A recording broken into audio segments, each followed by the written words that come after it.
Now, I know one of the things that some people find difficult is a lot of the stories that I tell about my wife who died from alcoholism a little over 4 years ago and all the crazy things that went on the last 10 years of her life. And some people say, well, you should, just let it rest, let her rest in peace. Well, that's fine. But the truth is, sometimes you have to find purpose in telling these stories. And the real purpose is to educate people. We learn from our mistakes. And if we can learn from the mistakes of someone else, well, that's how you benefit everyone, by going through these horrible situations and understanding them. Because I know so many families go through the exact same thing I'm going through or went through years ago, and it's relatable, and you can find solace in that. And for some of those people who follow me, you may have heard the story when she drove through our garage door and almost killed me on the other side of the door. But to follow through with that, and the next a couple days later, I had to get a rental car because she had essentially destroyed both of our cars, or they were both in the shop. And unfortunately, I came home from work and I took a shower, and somehow she got the car keys to the rental car. And unfortunately, did not see her again that day. This was about 6 o'clock at night. And by 1 o'clock that evening, I was getting terrified. So about 1:30 that evening, I kept hearing fire alarms and police sirens, and it was really around the corner near a CVS that was about probably 200 yards away from our house, around the corner. And I decided to walk over there. And as I walked over there, I actually saw my rental car was sitting on the back of a tow truck, on a flatbed tow truck, and I just couldn't believe it. And I ran up to it.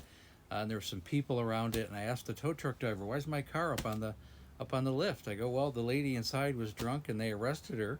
And I noticed there was a big dent in the car, and I was like, "Oh my God, she's destroyed both our cars by running through our house. I have a rental car, and now she's got a DUI, and she's destroyed this car." I'm talking 3 cars in the space of 2 days. It was more than a human being could even deal with. So I remember the following day I had to go get a second rental car, take that car to the impound lot of the first rental car, and go see what happened.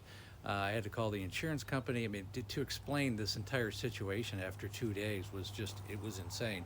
And I remember talking to the guy at the impound lot, and I walked up to the car, and inside the car there was 2 bottles, 1.75 liter bottles of red wine. One was completely empty in the back.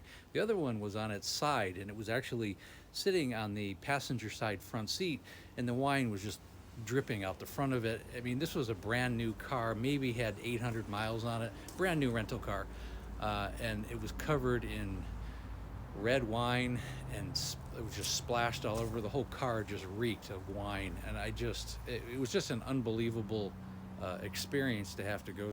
So to make a long story short, my wife eventually had to go to jail for 65 days, and she was under house arrest for nearly a year after that.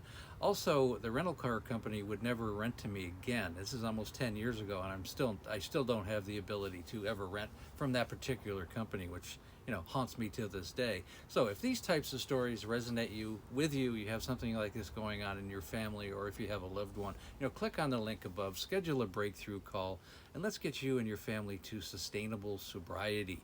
I've helped thousands of people, and more importantly, I've helped their families. And I really want to help people get out of this situation and make everybody healthy again. Again, I have a Facebook group called Amanda Cautionary Tale. Join that, like, follow, share, and comment. And again, thanks for listening.